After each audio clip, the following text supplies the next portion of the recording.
Merci. Je voudrais, avant de commencer, présenter mes condoléances à tous ceux qui ont perdu un être cher dans cette pandémie et prier pour le repos de l'âme de ceux qui nous ont quittés. Comme vous vous y attendez, je vais m'appesantir sur les aspects cliniques en commençant par les aspects thérapeutiques. Actuellement, l'analyse de nos données porte sur 838 patients et non sur 559 comme la fois passée. Et parmi ces 838 patients, nous avons 727 patients âgés de plus de 12 ans. Et les résultats que nous avons obtenus à propos de l'utilisation de l'hydroxychloroquine et de l'azithromycine se sont davantage confirmés avec cette série plus importante. C'est vrai, la durée médiane qui était de 10,5 jours est en ce moment à 10 jours versus 12 jours si le patient n'avait pas pris le traitement indiqué. Mais avec une différence statistiquement très significative. Je ne rentrerai pas dans ces détails techniques. C'est aussi un traitement bien toléré parce que la prévalence des effets secondaires est entre 2 et 3%. Et plus important encore, tous les patients qui ont pris ce traitement en stade précoce de la maladie n'ont pas eu de complications et aucun n'est décédé. Ces résultats sont importants. C'est vrai, il faut empêcher la survenue de complications, la survenue de décès, mais la réduction de la durée d'hospitalisation a un impact sur le psychisme du patient. Quand on dure dans un centre de traitement en isolement, à la longue, ça peut entraîner un stress qui peut être préjudiciable. Donc réduire cette durée d'hospitalisation, ne serait-ce que de 2 jours, est un élément important. L'autre fait que je voudrais souligner, c'est que, vous ne l'ignorez pas, il y a une tension sur la disponibilité de lits au niveau des centres de traitement. C'est pour cela que la prise en charge à domicile est encore indiquée en ce moment. Il faut s'adapter au contexte. Libérer des malades nous permet de prendre en charge aussi d'autres malades qui ont des facteurs de gravité ou des facteurs de survenue de complications. Et enfin, sur le plan économique, chaque malade coûte très cher à l'État. Avec cette réduction de 2 jours, c'est plusieurs milliards de francs CFA qui seront économisés par l'État du Sénégal. Je parlais tout à l'heure à un de nos spécialistes en économie de la santé pour lui dire de faire une étude là-dessus. Donc nous allons continuer ce traitement, en sachant bien sûr qu'il faut continuer en faisant un essai clinique.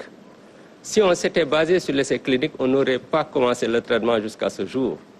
Pour preuve, il n'y a aucun traitement validé au niveau mondial au moment où je vous parle. Même l'OMS n'a pas encore terminé son étude. Tout ceci pour expliquer pourquoi agir en tant que médecin peut parfois être différent d'agir en tant que chercheur. Mais en dehors des traitements, je voudrais parler des signes cliniques. Au début, on se focalisait beaucoup sur la fièvre et les signes respiratoires, l'éternuement, la toux, les difficultés respiratoires.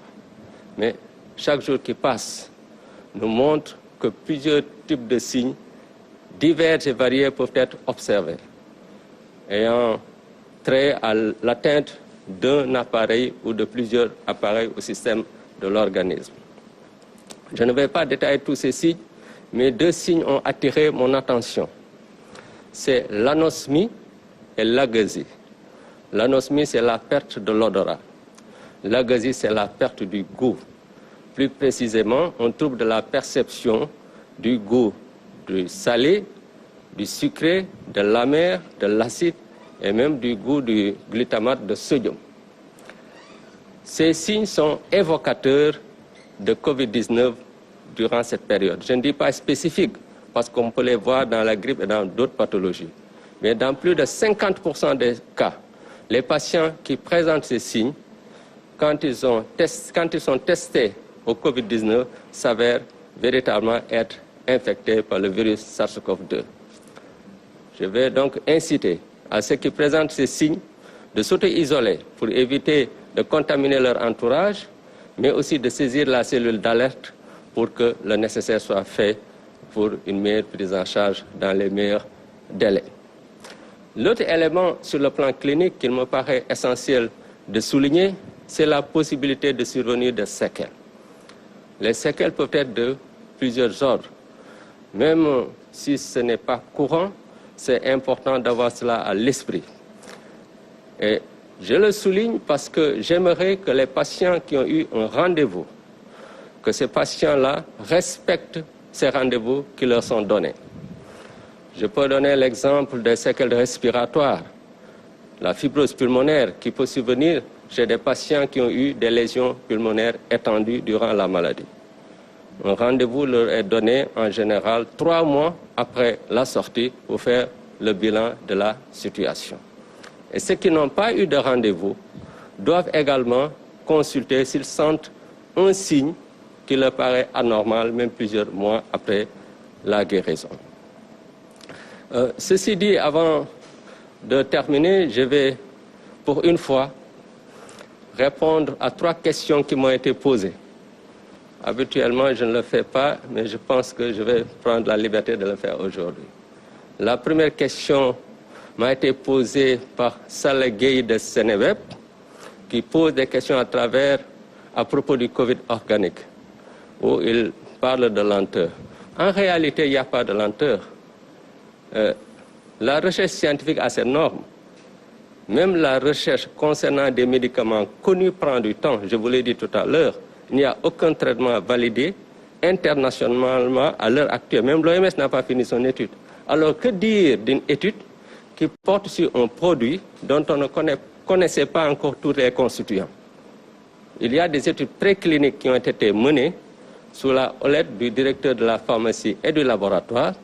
Et probablement, dans les jours ou semaines à venir, nous recevrons le rapport et à partir de ce rapport, nous verrons comment asseoir un essai clinique parce qu'il faut évidemment tester le Covid organique, mais aussi l'artémisia du Sénégal.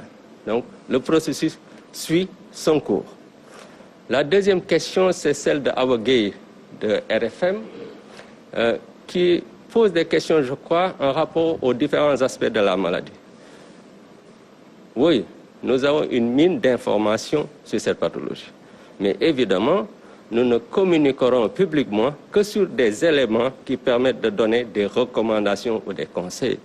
Il ne sert à rien de vous donner des chiffres sur tout ce que nous avons. Par contre, sur le plan scientifique, toutes ces données feront l'objet de plusieurs publications qui vont être faites en temps voulu. Et tout ceci, c'est quelque chose également qui prend du temps. Et la troisième question, c'est celle de Al-Hassan Ba, de TFM, qui me demande de lui dire, pas sérieusement, mais très sérieusement, si je suis d'accord avec les mesures prises par le chef de l'État. Comme je l'ai répété au niveau de la presse nationale et internationale, le technique a pour rôle de conseiller et d'accompagner un processus. Il n'appartient pas aux techniques de dire est-ce qu'il est d'accord ou pas d'accord par rapport à une décision de l'État. Pour la simple et bonne raison que le scientifique, même si je vais utiliser un mot péjoratif, est quelque part borné. Parce qu'il est scientifique, il s'occupe des aspects scientifiques. C'est le président qui a une vue sur les aspects économiques, les aspects sociaux, les aspects sécuritaires, les aspects géostratégiques, les aspects diplomatiques. Donc quelqu'un qui a une vue globale est plus à même de connaître la décision qui est la plus bonne, qui est la meilleure pour le pays. Donc ça, j'aimerais vraiment que ce soit très bien compris. D'autant plus que, en cas d'épidémie, au début, le scientifique peut commander les décisions. Mais quand l'épidémie dure du fait de ces différentes implications, ce sont les réalités du terrain qui commandent les décisions à prendre. Vous voyez, même sur le plan scientifique, on sait que la prise en charge à domicile, ce n'est pas préférable dans notre mode de vie. Mais on arrive à une situation où il faut le faire parce qu'il y a des malades qui refusent de venir se faire traiter à l'hôpital, du fait parfois de la stigmatisation et d'autres facteurs, mais on ne doit pas les abandonner, on doit les prendre en charge. On ne peut pas aussi mettre l'accent sur ces patients quand nous avons une tension au niveau des lits ou qu'on risque de ne pas hospitaliser des gens qui ont des facteurs de risque. Donc, il faut être souple, mais expliquer clairement, sereinement et honnêtement les décisions qui sont prises ainsi que les changements. Donc, voilà la réponse très honnête que je donne à M. Al-Hassan Ba. Ceci dit, je voudrais terminer en remerciant le chef de l'État, le ministre de la Santé et de l'Action sociale, le ministre de l'Enseignement supérieur, de la Recherche et de l'Innovation, toutes les institutions étatiques et non étatiques, l'Institut Pasteur de Dakar, qui est vraiment mon partenaire privilégié dans le domaine de la recherche. Je remercie personnellement le docteur Amadou Al-Fassal, le docteur Fabien Taïeb, avec lesquels je travaille quotidiennement sur nos projets de recherche.